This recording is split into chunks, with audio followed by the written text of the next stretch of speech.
바로 모두 자리에 앉아 주시기 바랍니다.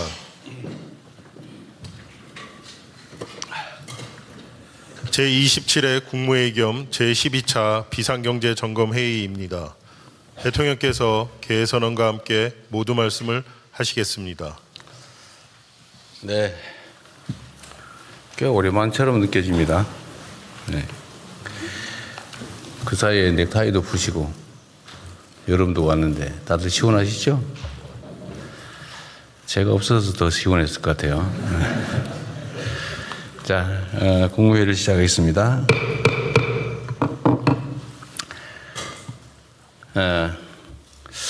중동전쟁 휴전 합의가 후속 논의 과정에서 꽤 진통을 겪고 있습니다.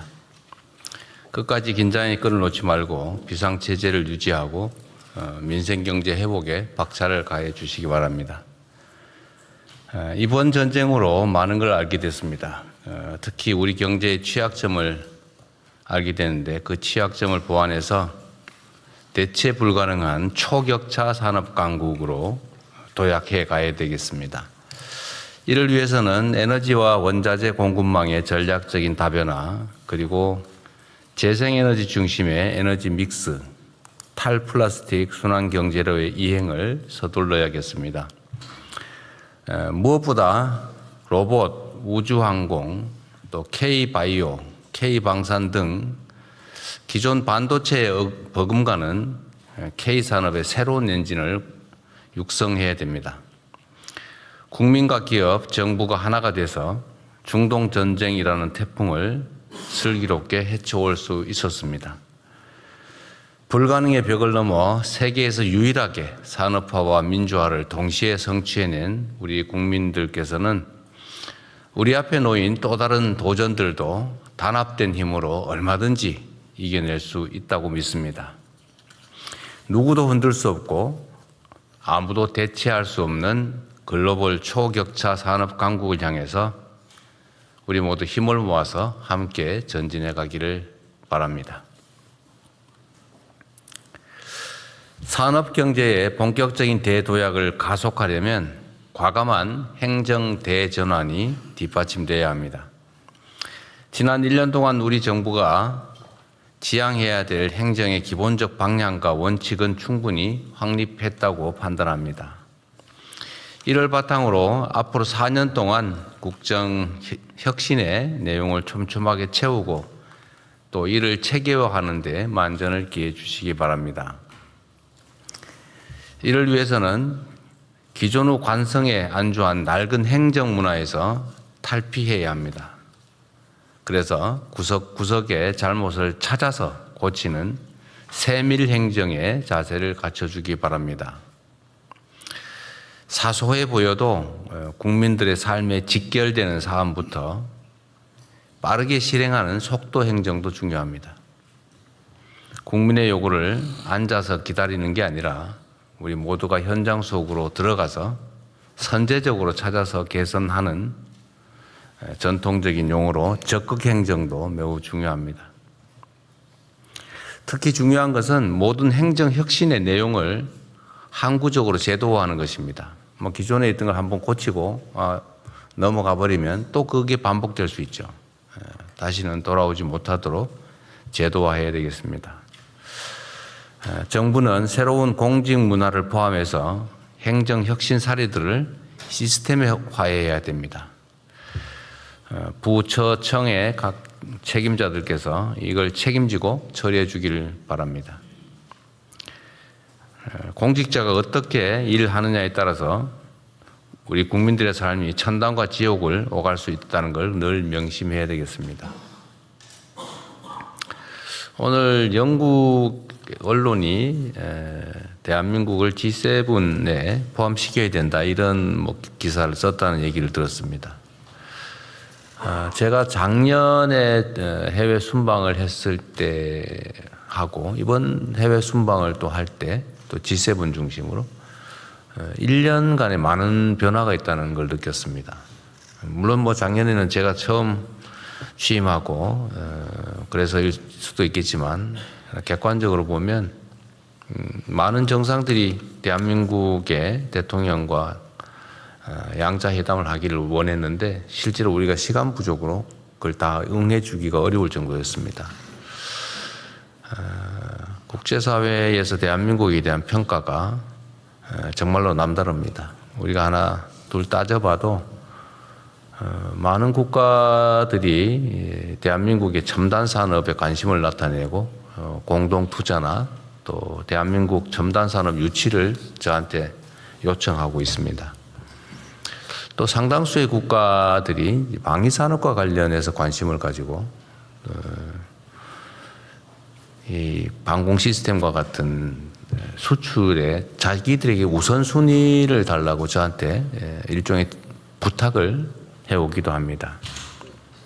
산업 영역도 그렇지만 문화적으로도 그렇습니다. 문화적으로도 보면 이번에 제가 유럽에서 느낀 것인데 그 현지민들 특히 젊은이들이 저나 제 아내를 보면 바로 한국 문화가 생각나는가 봐요. 그래서 막 손하트를 하면서 이렇게 애정 표현을 하고 그러기도 합니다. 또 외국 정상들이 저한테 하는 얘기들이 많아요. 자기 가족 중에 누구가 한국의 뭐뭐에 관심이 많아서 한국을 빨리 한번 가보고 싶다. 뭐 이런 얘기도 상당히 많이 합니다. 이 문화적인 측면에서 대한민국이 특별한 위상을 갖게 됐다는 생각이 듭니다. 물론 대한민국의 이 민주주의 역량도 큰 관심을 끌고 있습니다. 전 세계가 대한민국과 같은 발전된 국가에서 군사 쿠데타라는 게 일어나나 이렇게 놀랬다가 아니 저런 어려운 상황을 국민들이 외부적으로 보기엔 아름답게 또는 즐겁게 그러나 치열하게 평화적으로 극복해가는 과정을 보고 매우 놀랐던 것 같습니다. 일종의 무슨 뭐 영화 장면 같은 걸 상상할 정도였던 것 같아요. 그래서 이런 민주적인 정치 문화도 크게 관심을 끕니다. 대한민국에 대한 관광 수요도 급증하는 것 같아요. 안전한 거리, 치안 상황, 전 세계에서 가장 안전한 나라 중에 하나가 대한민국이죠. 또 깨끗한 거리, 또 친절한 국민들, 이런 모든 환경들이 정말 인상적이라고 합니다. 그래서 우리 스스로 우리를 판단하는 것보다는 외부에서 평가하는 게 훨씬 더 높다는 사실을 저 자신도 보고 놀랄 정도입니다. 우리 스스로도 자부심 가져도 되지 않을까 싶습니다. 물론 우리 안에 많은 문제들이 있긴 하지만 그 문제들을 또 완화하고 또 해소해 가면서 전 세계 이상적인 국가로, 모범적인 국가로 우리가 나아갈 수 있다고 믿습니다. 물론 그 내부의 얘기들 중에 이제 청년 문제가 있습니다. 이게 대한민국만의 문제는 아니지만 또 우리 스스로 모범적인 해결 사례를 만들어 가야 되지 않을까 싶습니다. 반도체 호황, 또 그 중에 주식시장 급성장이라고 하는 이 눈부신 성과가 있습니다만 그 이면에 또 자산 양극화라고 하는 그늘이 짙게 드리우고 있습니다. 특히 안정적인 일자리와 소득을 통해서 자산을 형성할 기회 자체가 부족한 우리 청년 세대는 현 시대의 가장 큰 소외자들입니다. 역대급의 성과급이나 역대급인 코스피 지수도 나에게는 딴 세상 이야기라는 청년들의 소외감을 정부가 뼈아프게 받아들여야 할 것입니다. 현재의 청년 세대가 직면한 이러한 문제들을 일거에 해소할 소위 왕도는 없습니다. 뭐 그런 게 있다면 이미 다 했겠죠. 정책 전반에 걸쳐서 청년에게 더 많은 기회를 주기 위한 세심하고 꾸준한 노력이 그래서 더욱 중요합니다. 그 일환으로 어제부터 청년 미래 적금 신청이 시작됐습니다. 청년들의 안정적 자산 형성에 도움이 될 수 있도록 정책 홍보와 관리에 만전을 기해 주기 바랍니다. 아울러 일자리, 또 자산 형성, 창업, 주거 등 청년의 삶 전 영역에서 기회의 사다리를 실질적이고 획기적으로 확대하기 위한 정책들을 조속하게 확정하고 또 속도감 있게 추진해 주기 바랍니다. 덧붙여서 한두 가지 좀 더 추가 말씀을 드리도록 하겠습니다. 지금 선관위 사태에 대해서 우리 국민들의 우려 또 관심이 매우 높습니다. 이게 참으로 안타까운 것이 정부의 통제에 있는 관리 범위 내에 있으면 뭐 손이라도 써보겠는데 이게 헌법이 정한 독립기관이다 보니까 관리도 통제도 불가능한 상황입니다. 심지어 국회도 그렇게 일상적인 감시 관리가 어렵다 보니까 그 내부가 많이 좀 문제가 생긴 것 같아요. 그게 문제가 쌓이고 쌓이다 보니까 심지어 투표지가 부족하다는, 그래서 투표의 장애를 느끼는 그런 상황이 됐습니다. 전 세계가 대한민국의 민주주의를 정말 선망할 정도인데 이를 핵심적으로 담당하는 선관위가 이와 같이 통제 불능 상태에서 있을 수 없는 일을 저지른 점에 대해서는 뭐 좀 변명의 여지가 없습니다. 신속하게 대안을 마련하고 대책을 세워야 되겠죠.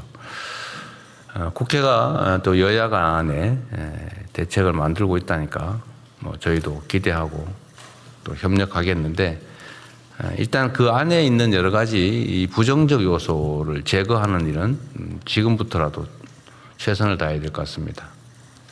검찰하고 경찰에서 합동수사본부 만들어서 수사를 잘하고 계시겠죠? 어디? 네, 진행하고 네. 있습니다. 몇 명 정도 규모입니까 지금? 현재 30명 정도 됩니다. 30명. 검경 합쳐서? 예, 합쳐서 그렇습니다. 계속 숫자는 좀 늘어나고 있습니다. 좀 늘려야 될 것 같아요. 이게 이제 이번에 투표 과정에서 생긴 문제도 중요한데 예. 그거와 관련되어 있는 간접적인 좀 부정부패 사안이라든지 또 그 과정에서 드러나고 있는 황당무계한 일들이 있지 않습니까? 예를 들면 뭐 예산 낭비라든지 또는 전에는 뭐 문제는 해결됐는지 모르겠는데 채용 비리 문제 같은 것도 잘 정리됐나 모르겠어요. 어쨌든 그런 문제든 아니면 맞아 내부 운영 과정에서 국민들이 납득하지 못하는 황당한 일이 많이 생기는 것 같은데 그런 문제들에 대해서도 수사상 필요하면 충분히 다 수사하면 좋겠어요. 전반적인 진상 규명에 집중하겠습니다. 네. 어쨌든 내부가 좀 경각심을 갖지 않고 좀 방만하게 운영한 측면이 있는데 그 점에 대해서 형사적으로 문제되는 부분들은 다 정확하게 수사하고 밝혀서 책임을 물어야 될 것 같습니다. 예, 살펴보도록 하겠습니다. 네. 그리고 지금 주식시장 관련해서 뭐 이런 여러 가지 정책들을 지금 정책실에 준비하고 있다고 했죠. 관련 부처도 다 같이 의논하고 있을 것 같은데 이게 주식 매각대금 청산이 지금 현재는 이틀이 걸리지 않습니까?